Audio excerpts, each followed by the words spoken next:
Hello viewers and welcome to Tropico 5. I'm your host PPCC and welcome to a new Let's Play series. So, we're taking a look at the latest addition inside the Tropico line of city, or rather island building games. And well, Tropico 5 here will be on Steam on May 23rd and it'll go for about $40. So, as some of you guys might know already, the general premise for these games is that you play as El Presidente and you are effectively the leader of your very own Caribbean island, and well, you have effectively free reign to convert this island into, say, a heavily industrialized little nation of the world, or alternatively, say, something like a tourist paradise and pretty much anything in between. So the game really works off of that angle, and we'll be playing the main campaign here called Changing the World.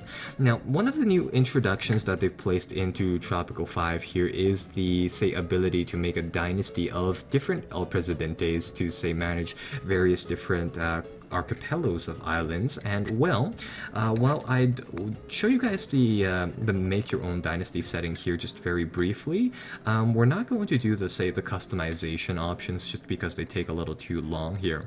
So I mean, the Tropical series have the Tropical line of games eventually stemmed off of these sort of like Cold War parody games. That was sort of the premise for the original Tropical game. And one of the things that sort of carried over is this background thing, where for the original game they had all of these different parodies of real life leaders like El Che and Fidel Castro, and they'd have backgrounds and they have perks that would actually convert to, say, a skill in game, and they've kept that here. So I've already pre-made a character, and the skill that I've chosen here, and there is quite a different list of them. The one that I've chosen here is the altruist one, which gives us a bit of extra starting cash, just like that. So with that sort of said, I'll just sort of choose our pre-made dynasty here, and we'll just really begin on that note. So it's cutscene time. You know those people who established dynasties so powerful that their names echo through the centuries? I'm one of them. New world, new opportunities, no limits. This island of mine could become anything. It could be a farmer's heaven, the fields reaching the horizon, and the markets full of people.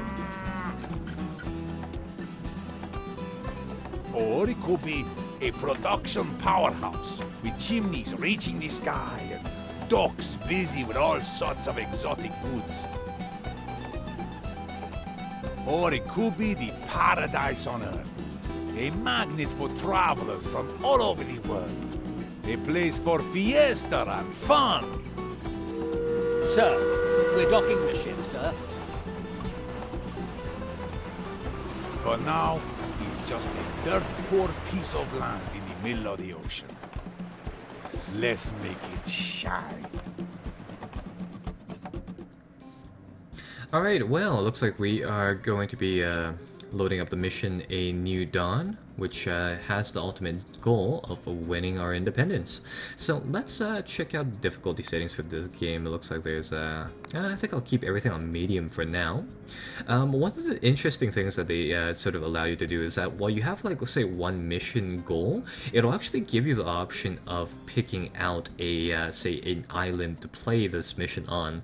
So we have two options here, and you'll see that little preview there. So we have the option between one slightly, where I would say, like a desert island versus a more of a lush forested island, and I think we'll go with a forested island here. So we'll just really begin, we'll just go from there. Right. Ah, the Caribbean, a lush and untamed land. My new home. Beautiful and full of promise. A new beginning, far from the politics of the old world. A chance to start fresh and do things my way. Alright, well, the game sort of starts you off on that note, and this is more or less the tutorial Welcome to the thing for the game. Governor. Allow me to introduce myself, Lord Oaksworth, His Majesty's emissary to the region. So, how the Tropico Games' missions usually work is that a lot of the things will be sort of presented inside these little boxes here, and some of these are random, some of these are of course scripted. But the weird thing about the game is that for whatever reason, the people who made this, I think Harmonamount Games and Collapso Media, they sort of skimp out on the dialogue portion, and as you see here, it narrates you what is effectively the first sentence in whatever the characters will say, and then it sort of stops off like that. So what I'm gonna do inside the future is that I'm just going to sort of skim over the message, and of course if you guys want to read them, just pause the video and do so. So like I said, this is the more or less the tutorial level for the game, and well, one of the new things that they've introduced inside Tropico 5 is this idea of having different eras. I mean, Tropico 4 came out with the Modern Times expansion, and like I said, originally the games were these Cold War parody sort of things, and well, now you can play through the colonial era, the World Wars, and then I think then the Cold War, and then Modern Times. So it's very neat like that. Well, let's just see what the game's missions are here, so we can click on these icons here. His Majesty needs money to build a new underwater palace. He wants you to begin growing money. I mean, one of those crops that make heaps of cash. Right, so as you can see, I mean, like a lot of the missions inside the game, they'll be sort of tongue-in-cheek, and they'll be just sort of like that on that sort of semi-casual humor like that. So anyhow, the first objective that we have is to build a plantation. So we'll do that, and well, what I usually like to do here is that because I've played the scenario to an extent, I'm going to set up our road network here. And building is pretty much the first bit of the game that you'll do. And this scenario comes with another one of these marks again, so check out this one. Greetings, old chap. Have I got a deal for you today? As Crown Representative, I can offer you your very own trading license. Right, so this is another thing introduced inside Tropico 5, is the ability to buy a trading license and to effectively trade with other nations of the world. It's kind of an interesting thing, and I'll show you guys how that sort of works out later on, but for now it's just sort of there. We're just going to buy a trading license just because the game sort of offers you that right up at the very start of the tutorial. So let's build that plantation, and how you do that is that you just effectively right-click on your mouse, it'll open up the building panel, and as you can see, there are a ton of different buildings that you can pluck down. Now, most of these will be unfortunately locked until right around the World Wars and the Cold War, so we'll have to wait for that. But currently we have the very basics. So we have the plantation, which is effectively the farm, and the farm comes in a few different varieties, and a lot of the buildings inside the game do this. So you can have your farm produce a wide variety of different crops, and each and every single one of the different crops has this sort of zone around the island as to where you want to put it. So the red zones over here are places where the building will be abysmally ineffective, and the green zones will be where it's very effective. And different crops have their own different pay scales, their different rarities as in terms of, say, where's a good location to pluck them down in, and they'll just in general have their own preferences like that.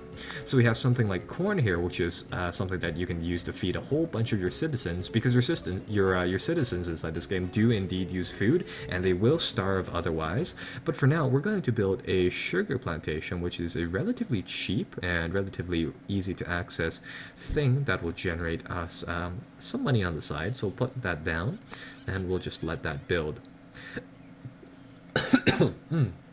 Excuse me. Now, in the meantime, as that building sort of does its thing, we can check out our little town here and our island just sort of in the meantime. So, starting off, we have El Presidente's excessively big palace, and for whatever reason, you just sort of start off with the biggest one here. So that is just sort of that, and it is manned by a staff of various different managers doing, well, or various different people doing their thing. Currently, we actually don't have a manager for it. So, obviously, our El Presidente, which is Granado Ramirez, he lives here and he just sort of wanders about and he does his own thing pretty much for the meantime. Down near the harbor here, we have, of course, the docks, and we have a Teamsters office, and Teamsters are a group of people who just sort of take things from one place and moves it to other places. So they'll try to move produce from our farms to the dock, and things will just effectively do that. So they make things more efficient. His Royal Majesty has instructed me to present you with this letter of commendation for your achievements in the name of the Empire. Right, so it looks like since we built that new farm, we get presented again with one of these sort of pop-up boxes, and sometimes inside these you'll have the choice between, say, doing different things. So this one just gives us 4 different rewards options that we can take. We can take some cash, which will allow us to, of course, build more things. We can get some money for ourselves and stash that into our Swiss bank account. And this is more so of a hard mode for the game. You can stash cash inside your El Presidente's account, just because, really, to add to your score, and there's a high scores list for the game. We can add some time to our mandate extension, which will add to our sort of deadline space for the colonial part of this sort of game, or alternatively we can gain some more people for our island, and I think I'll start off by adding some cash to our treasury. So yeah, we have the construction office over here, just moving forwards, and these guys will just effectively move to different locations on the map and build things for us. We have a corn farm over here, and we have a stray of right around, 4 of these country houses, which are just sort of doing their own thing. Unfortunately, we don't have enough housing for our people, and that causes these shacks to appear, and these are just sort of ghetto housing, which provide the bare minimum of housing quality for just our for the people who either don't have jobs or just don't have spaces to live in. So let's start off by building a few more houses now, and let's go to the residential area, and we'll build a few country houses at 1,500 per sort of shack, and we'll place them over here, and I think we'll place a row of 3 of them. So each, the game's populations, it's handled inside families as opposed to individual people for the most part, although they are depicted as individual people. So with that said, a lot of the houses are sort of like these ones, where they look like as if they house one family, but in reality they house like multiple ones, and it's sort of like a clown car type of thing. So with that said, I think I'll build 3 houses over here, very close to the newly built plantation. And the AI people inside the game are pretty fully fledged, so they're not dumb. And with that said, people who work very close, or people who work inside this plantation, will probably move their housing to one of these, say, country houses like there. And the people inside this game are actually, again, they're pretty fully fleshed out. They have their own little dynasties, their age, their birthplace, and all of that. But the main thing is that they have their own political views and, of course, their overall happiness, which is dependent on a whole wide variety of different things. And with their political views, they'll have their opinion of you and your policies and actions, of course. But they'll also do they'll have this specialty thing where they can lead political factions, and they can participate in, say, revolts and revolutions and things like that. And you can sort of deal with them nice and peacefully by, say, diplomacy, or alternatively you can just bribe them or kill them outright. So that's sort of that. Right, so moving forward from here, technological progress is the path to autonomy, Governor. we have a few more of these objectives that we sort of had to meet, and it looks like the first one is to build a library. So I think we'll place down a library over here near the palace, and of course we will just let that build. We are the shadows that move the world. We rule in secret. We are the salvation of mankind. We are the order, and you will be one of us. Right, so excuse me here, folks. This is effectively the final goal for this mission. So we want to declare independence, and our overall game end or mission ending goal will have this icon over here. We are the shadows that so move the way that we accomplish this mission, or rather how we declare independence, is that we want to increase our popular support to above 50%. And what that means is that all we want to do here is just to develop this island so then we have an overall happiness of 15 or over 50%, which is also indicated at our HUD over here as well. And it looks like there's 2 factions on our island right now. There are royalists and revolutionaries. The revolutionaries want us to succeed and, declare independence, and the royalists here just are sort of loyal to the crown.